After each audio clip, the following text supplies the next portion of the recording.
লীগের নেতা কর্মীদের যে হত্যা করা হয়েছে, কারাগারে হত্যা করা হয়েছে, তাদের সকলের আত্মার প্রতি শ্রদ্ধা জানিয়ে আমি আমার বক্তব্য শুরু করছি। আমি প্রথমে বলতে চাই, আজকে বঙ্গবন্ধুর জন্মদিন এবং সাথে বাংলাদেশের স্বাধীনতা, সেটা নিয়েই আজকে আমাদের আলোচনা সভা।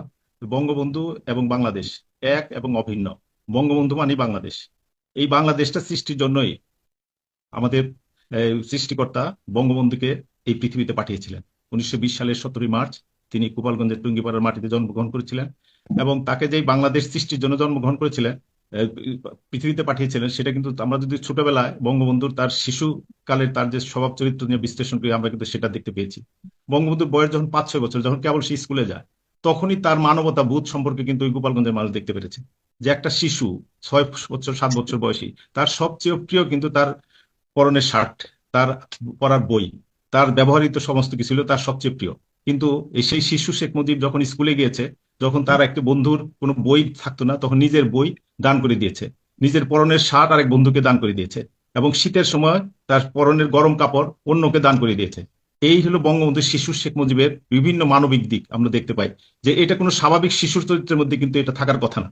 কিন্তু বঙ্গবন্ধুকে দিয়ে যেহেতু তিনি এই আল্লাহ পাক এই বাংলাদেশ সৃষ্টি করবেন, এই বাংলাদেশের যে হাজার বছরের যে পরাধীনতার শৃঙ্খল থেকে বাঙালিকে মুক্ত করবেন, তার জন্য বঙ্গবন্ধুকে পাঠিয়েছিলেন। এবং বঙ্গবন্ধুর এই শৈশবকালের পর যখন তার কৈশোরকাল, যখন সে ক্লাস 8-এর ছাত্র, তখনই দেখেছি তার অন্যায়ের বিরুদ্ধে প্রতিবাদ করা।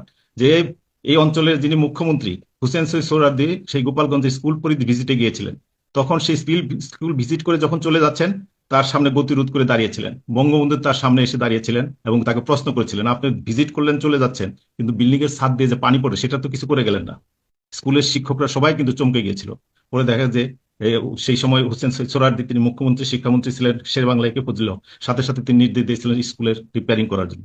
তো এইরকম তার যখন যৌবন, তখনই কিন্তু এই বাংলাদেশ, পূর্ব পাকিস্তান, ব্রিটিশ থেকে এই পাকিস্তান নামক দেশটি সৃষ্টি হয়।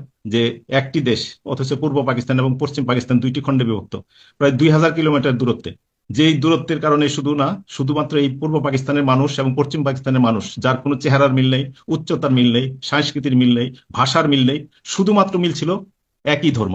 তারা মুসলমান, আমরা মুসলমান। সেই ধর্মের ভিত্তিতেই এই দেশটির সৃষ্টি হয়েছিল, এবং বঙ্গবন্ধু তখনই অনুভব করেছিলেন যে এই যে 1947 সালের 14 আগস্ট যে স্বাধীন পাকিস্তান নামে যে দেশটি জন্ম হলো পূর্ব পাকিস্তান নামে, এটা আমাদের স্বাধীনতা নয়।